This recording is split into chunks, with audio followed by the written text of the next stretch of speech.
Under the cloak of dusk, a decaying marsh exhales its final breath, the viridescent mist clinging like a shroud to the skeletal trees. The black water mirrors the dying light, casting an ethereal glow that belies the unspoken dread permeating the heavy, still air.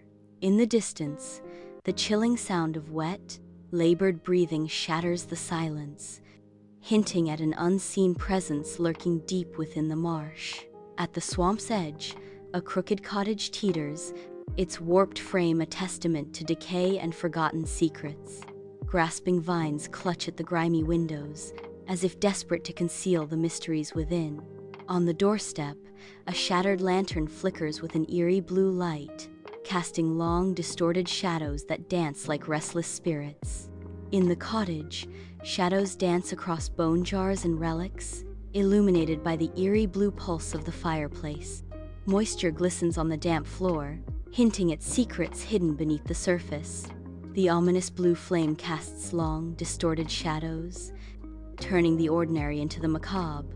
Maeve emerges from the marsh, her bare feet leaving a trail of water as she steps into the cottage, her eyes burning with a haunting emptiness. In the eerie silence, Maeve places the lantern on the hearth, its light casting dancing shadows that accentuate the cottage's aged walls. In hushed tones, Maeve utters a forgotten word, and the cottage walls respond with a groan, as if awakened from a deep slumber. The cottage interior is shrouded in a chilling embrace of dim, cold hues, punctuated by the eerie flickers of ghostly blue light. As a ritual commences, the room is momentarily bathed in the warm glow of candlelight, yet unnatural silhouettes dance ominously against the walls. Shadows stretch and contort, as if possessed by a life of their own, deepening the sense of foreboding. An unsettling auditory atmosphere fills the cottage interior, setting the stage for unseen mysteries. A low drone permeates the air, evoking the sensation of wind trapped underwater, creating an atmosphere of deep unease.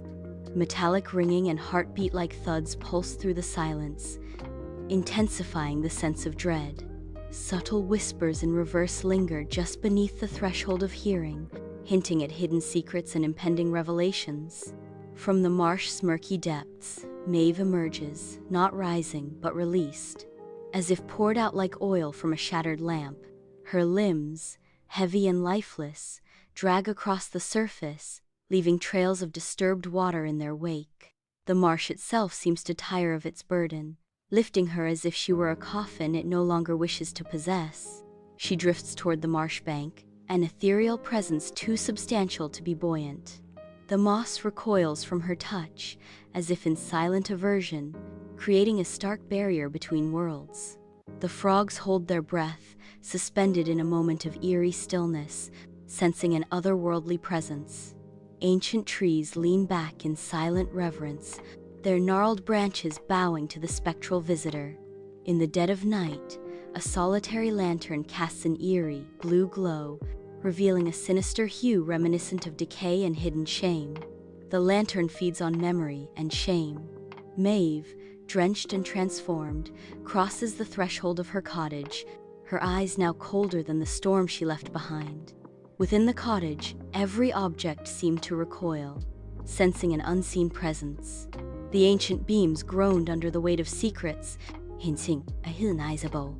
An unseen watcher lurks above, casting a pall of dread over the cottage. In the quiet of the cottage, she sets the lantern down, its light dancing on the cold hearthstone. With hands as gentle as a whisper, she begins to unwrap the net, a strange creation woven from owl gut and widow silk. In a moment of eerie anticipation, she throws the net over the flickering flame, causing it to twitch as if alive. In the hushed interior of the cottage, a whisper escapes her lips, sharing secrets with the silent air.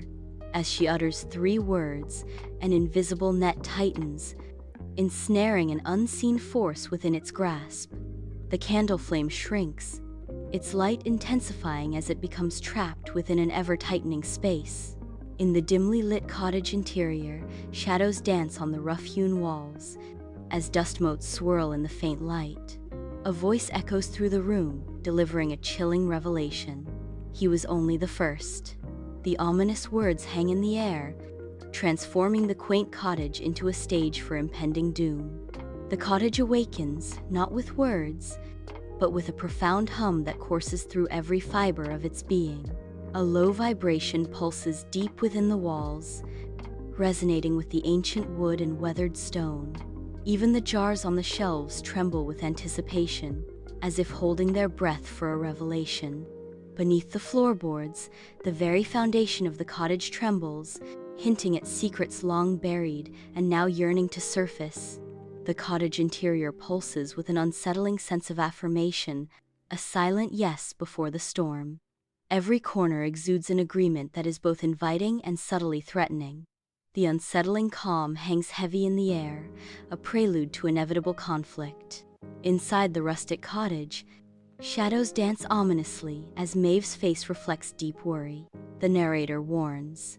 Maeve had broken all 3 ancient witch rules. The narrator continues. Never name a thing until you've bled for it. Never seal a promise with warmth-only fire. The narrator concludes. And never carry a soul you aren't willing to weep for in your last breath. The door crashes inward with destructive force, shaking the cottage and sending tremors through its fragile walls. Jars topple from shelves, shattering and spilling their contents, adding to the chaos and disarray. A supernatural flame trapped within a net emits an agonizing scream, its light flickering wildly in response to the violent intrusion.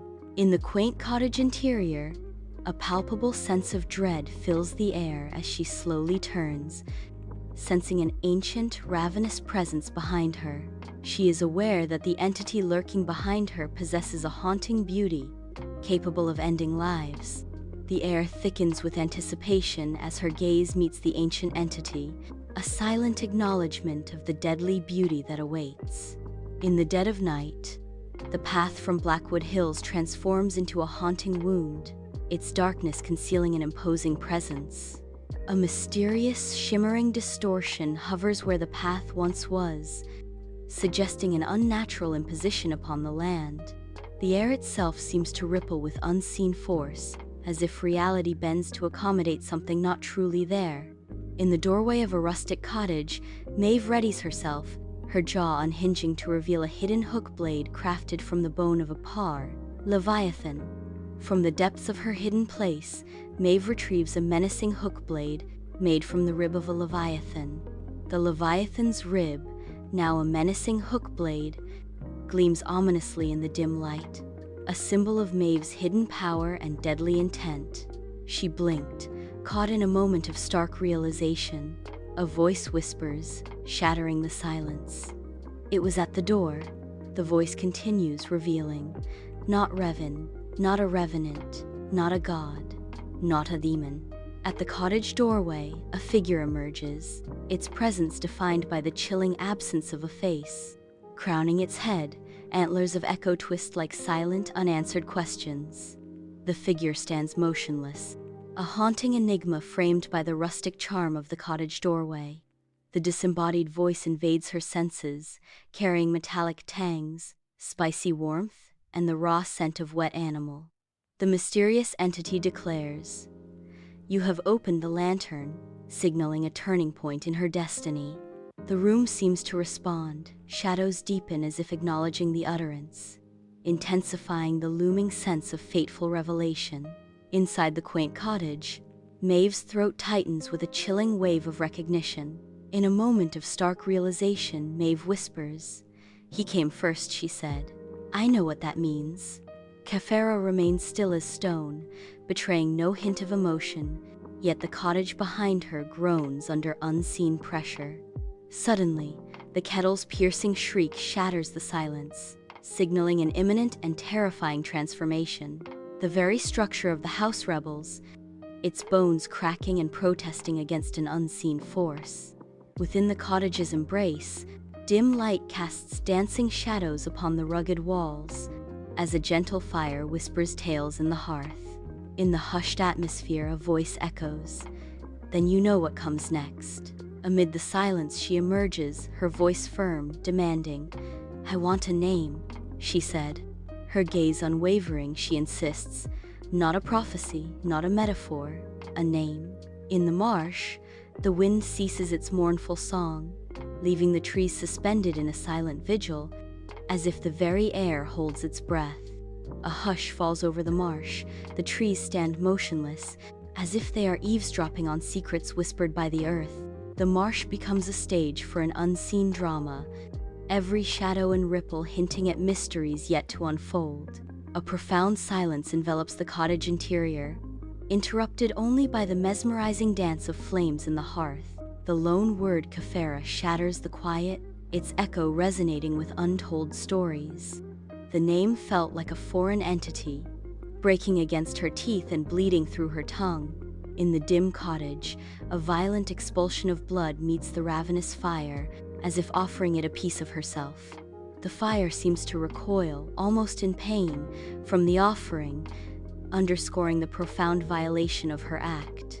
A solemn nod, deliberate and grave, marks the opening of a deep, self-inflicted wound, a decision made with chilling resolve. Amidst cluttered shelves and the comforting crackle of a fire, a lone figure stands silhouetted against the hearth's warm embrace.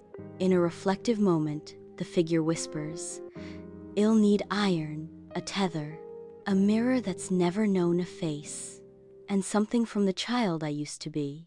In the cellar beneath the cellar, darkness reigns, concealing secrets that defy human comprehension. Descending into the abyss, one must shed their humanity, embracing the primal instincts of survival in this subterranean realm. Here, where the world above fades into oblivion, the laws of nature bend and break, and the very essence of existence is questioned. In the cold, damp cellar, the air is thick with the musty scent of mildew and earth, hinting at secrets buried deep. Her fingers delicately trace the scar on her thigh, each ridge a silent testament to a past ordeal. Beneath the surface, a faint metallic glint teases at a hidden truth, promising revelation. Deep within the cellar's shadowed depths, a hook blade descends, poised to excise something precious, shrouded in mystery. In the stillness, a soft exhale carries the weight of unspoken regret, mingling with a faint scent of salt. The silence following the act is deafening, heavy with the scent of the sea and the ghost of what was. The trapdoor groans, echoing the deep-seated sorrow in the cellar beneath the cellar. She descends into the darkness, each step a heavy echo of her grief. The air grows heavy with secrets and unspoken pain as she disappears into the depths. In the cellar beneath the cellar, the air hangs thick with the cloying scent of mourning cloth and sugar rot, a grim testament to sorrows long past. The air stings with the odor of something preserved in sadness for too long, a ghostly echo of forgotten grief. In the cellar beneath the cellar, she navigates a labyrinth of preserved memories, each jar a testament to joys turned grotesque. Among the mementos, pickled screams writhe in one jar, a horrifying reminder of voices silenced and hopes dashed. Withered promises lie forgotten in another, their once vibrant hues now faded and brittle, symbolizing shattered dreams. A clock stands frozen on a shelf, its hands stilled by an unseen force, a haunting emblem of time's cruel dominion over memory. In the chilling depths of the cellar beneath the cellar, a bundle, shrouded in linen and bound with hair, radiates an unsettling aura. A haunting realization dawns as she acknowledges, she didn't need to open it, she knew. The air grows heavy with unspoken dread as the bundle remains unopened, its secrets heavily guarded.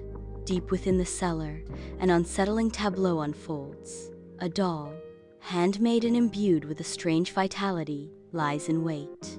The doll, crafted with an eerie tenderness, is stuffed with moss, stitched with spider silk, and imbued with a mother's resilience. Its skin, fashioned from her own umbilical cord, remains chillingly damp and perpetually weeping. An enduring symbol of love and loss, the doll silently endures, eternally waiting in the stagnant darkness. She ascends, bearing it like a long-awaited burden, a curse embraced with grim resolve. With deliberate care, she sets it down beside the flickering lantern, a silent act, heavy with unspoken intent. The lantern's glow illuminates the object, casting an eerie light that hints at secrets and shadows. Inside the quaint cottage, an unsettling presence looms, as she avoids direct eye contact with the faceless entity. With deliberate precision, she begins to draw a protective circle of salt, each grain imbued with blood and whispered incantations. The hushed incantation fills the room, intertwining with the chilling silence, creating an atmosphere of both fear and determination. In the rustic cottage, an ominous presence descends as something unknown sizzles upon impact, leaving behind a trail of cryptic symbols. The floorboards bear the mark of an unseen force, etched with letters indecipherable to the living. In the quiet cottage, a series of 7 candles are lit, 6 of which obediently cast their gentle glow. But the 7th candle emits a sound alien to flame, a maternal cry echoing from the depths. The 7th let out a sound no flame should know, a mother calling her child's name from underwater. A spectral mother's lament pierces the silence. In the tranquil cottage, an unexpected presence emerges, disrupting the serene stillness. A figure appears, poised to shatter the calm. In the rustic cottage interior, the air crackles with unspoken tension as the deal commences. The weight of decisions hangs heavy, each glance and gesture a silent negotiation. Inside the quaint cottage, Maeve meticulously arranges the iron and mirror, setting the stage for a transformative ritual. Inside the cottage, Kephera's unwavering gaze follows Maeve's every move, creating an atmosphere thick with unspoken tension. In the quiet of the cottage interior, Maeve confronts her reflection, where the past begins to resurface. Her eyes cloud over, hinting at deep-seated memories and emotions about to be unleashed. Fragmented images of her past flicker hauntingly in the mirror's reflection. In the heart of the cottage, Kephera extends an echoing antler towards Maeve, a gesture imbued with mysterious intent. The antler, a relic of ancient power, hums with an otherworldly resonance, its presence filling the space with palpable tension. Maeve's eyes widen in a mixture of fear and fascination as the antler approaches, its presence radiating an inexplicable energy. Inside the quaint cottage, a storm of determination brews within Maeve, her eyes blazing with resolve. Every breath, every movement echoes her readiness as she steels herself for the impending battle. The air crackles with anticipation as Maeve prepares to fight. Inside the rustic cottage, a battle is on the verge of erupting, filling the air with anticipation. Tension mounts as shadows lengthen, hinting at the impending clash. Every creak of the floorboards echoes like a drumbeat, amplifying the silent threat.